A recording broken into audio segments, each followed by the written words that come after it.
Once you're aware of what's occurring, this phenomenon, this exchange between you and reality, because it is. If you don't view your actions as commensurate to consequences in this reality, then you'll never create anything. Anything. You just won't. You have accepted the fact that you live in a reactive mode and that the universe obeys principles that are separate from you and that you must obey. And you're part of the herd. It's real simple. You've accepted that. Now, if you want to build things in your life, new experiences, if you want to go by unexpected ways, if you want to meet new people, if you want to create new circumstances, if you want to build old relationships back that have died, if you want to do things that you wanted to do earlier in life but didn't because you raised a family, if you have many things that you have left undone but you want to do them now, all it takes is the desire to do it and then a follow-up action. Start moving in that direction. The simulacrum will instantly start knitting new reality tunnels, hoping to corral you into something that will change your mind, or another easy control mechanism that it has. It's not going to expend any energy, because remember, it is subject to the law of conservation of energy. It's going to try to corral you into the next thing, the next thing that it's already corralled a bunch of people into. But if you keep moving in your own direction and not ones that are laid out before you, it's finally going to yield. It's going to separate the contagion from the masses, which is you, and it's going to surround you with all the things that you're looking for, because that also is the law of conservation of energy. Do you understand? Do you really understand what I'm telling you? If you're causing a problem to the simulacrum by going your own way, your own thoughts, and you're following it through with your own deeds, it will induce you into other reality tunnels that are also popular. They just weren't known to you. But if you avoid all of them and only go in your direction with your focus, with your intent, with what you want to do, the simulacrum is not going to expend a tremendous amount of energy, keep throwing out carrots. It's not. It's so much less energy to go ahead and give you what you want. Give you what you want, surround you with what you want, bring you back into contact with the things that you want, bring the material blessings that you want, give it all to you, satisfy you, and by that satisfaction, it separates you from the herd. It separates you from the dungeon programming.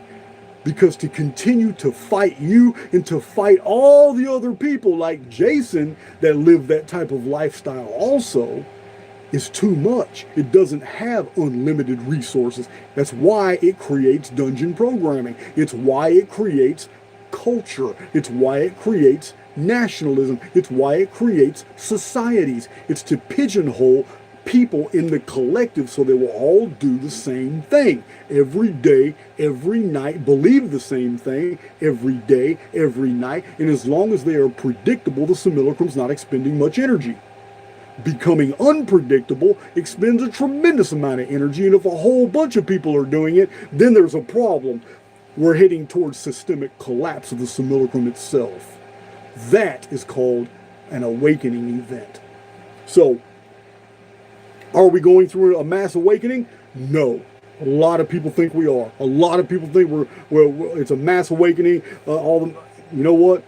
We're heading down a false trail the elite have laid for a trap. The simulacrum's on board for it. And let me tell you, it's not. Many people are going to fall for the new society that's coming fast upon us. A hedonistic Sodom and Gomorrah, Atlantis type society where all your needs are met. Your metaverse lifestyle is going to be so fascinating and popular. Your sex life's going to be so good in the metaverse. Listen, they are laying down the foundations for a utopian society this world has never seen before. And this is when those prophecies will be fulfilled. They were eating, they were drinking, they were partying, they were marrying, and then sudden destruction come upon. Remember, the Phoenix event does not come when everybody's expecting it. That tells me that eschatological fact tells me that in the next 18 years somewhere, Jason's going to be edited out. Because I know for a fact that as long as Jason is right here living in this timeline, he's going to be a klaxon horn trying to warn as many people as possible about the unfolding of the events in the future up into the Phoenix and afterward. That's what Jason's going to do. But that's not what the prophecies convey. The prophecies convey that damn near the whole world's going to get caught off guard. It's going to be 18 years from now, and that's because what the world is going to be. Right now, it's all chaos. Right now, it's all chaos. This is going to happen. Next year's going to be bad. We had this disease take out everybody in the world. Man, it's so crazy. Every single month, it's a new chaos. But all that's going to come to a quick end real soon, and it's going to get really strange and surreal. It's going to get almost peaceful, and people are going to collectively take a breath. Dungeon programming is going to kick in like you've never seen before, but it's not going to be like it's been in the past. It's going to be a clever Machiavellian flip. People are going to sign up for this dungeon programming like the world has never seen. And I hope none of you listening to my voice are going to be a part of that. Me, before they come on my door, I'll be further out in the country. Yeah, because remember, the Simulacrum is subject to the law of conservation of energy. There are always resistance groups that live on the fringes of control systems. And they thrive. Yeah, some of them get messed off. Yeah, some of them get captured. Yeah, some of them die.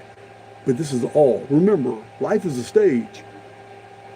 You're not supposed to be scared of death.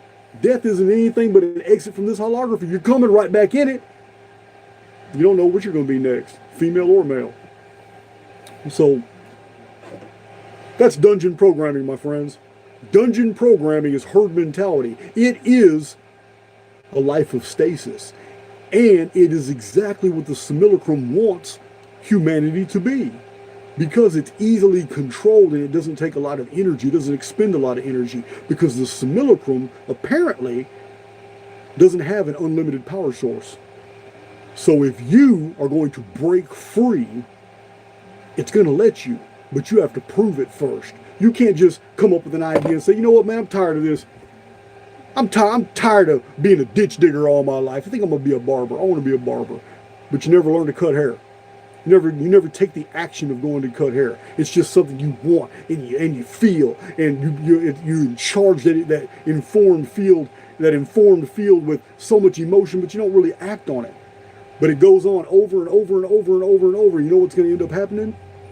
You're either going to lose interest, the informed field's going to die, or it's going to morph into something else, and you're not going to like it because it's going to morph into another aspect of dungeon programming. You're going to spend years thinking about being a barber while you're digging ditches, and you're going to keep digging ditches, and you're going to get mad because you're not a barber.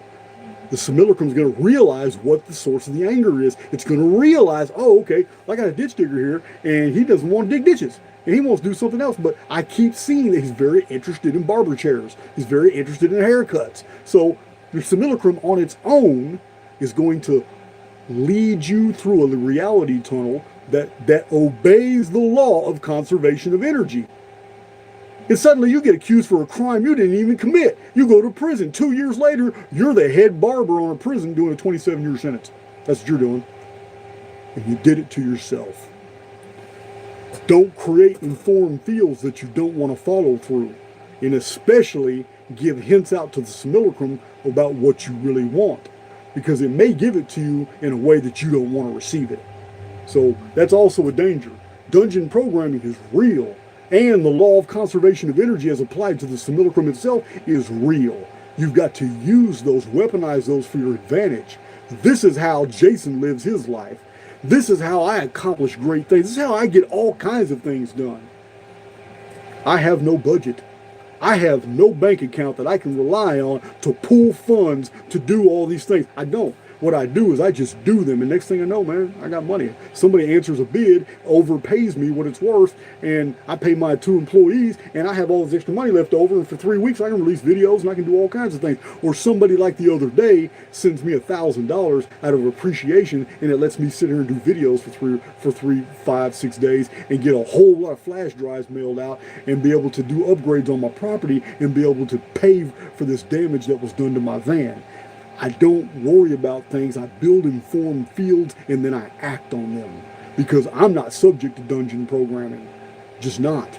I learned about it a long time ago. I understand our world is based off the principles of negative default programming. And because of that, dungeon programming is the easiest thing for humans to do. It is so much easier to conform than it is to be a rebel. So much easier. It's so much easier. Being a nonconformist scares the shit out of people. Not the average, not the average truther, but the average person. Yeah, it's not something that they would even consider.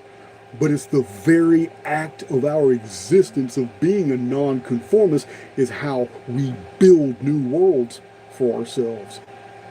Because reality itself is based off quantum principles. And those quantum principles are how immortals who are spiritual beings can create physical phenomena that they can then enjoy. That's how we do it. Because being immortals, we're mental. Being mental, we create informed fields. Those informed fields that our physical avatar follows through on all of a sudden induces quantum collapse. Quantum collapse is the blueprint informed field being absorbed into the simulacrum, and the simulacrum, unable to stop it, has to build that reality tunnel for that individual. It's a symbiotic relationship. The simulacrum doesn't like it, but the law of conservation of energy mandates that it's going to obey the informed field rather than resist it because it costs more energy. And it doesn't have energy to spare.